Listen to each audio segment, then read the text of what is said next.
Start.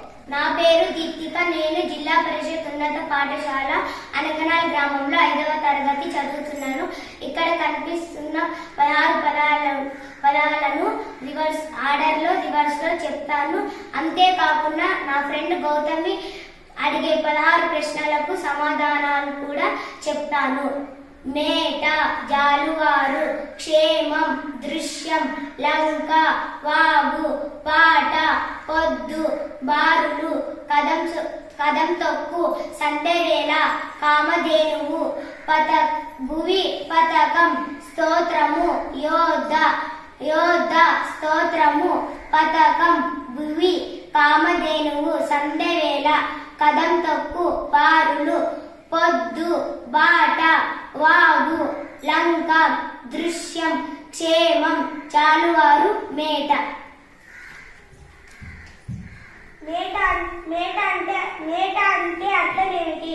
మేట అంటే అర్థం ఎత్తైన ఇసుక ప్రదేశం. 4వ పదం ఏది? 4వ పదం దృశ్యం. బారులు అంటే అర్థం ఏమిటి? బారులు అంటే అర్థం వరుసలు. 7వ పదం ఏది? 7వ పదం బాట. పతకం అంటే అర్థం ఏమిటి? పథకం అంటే అర్థం ప్రణాళిక. 13వ పదం ఏది?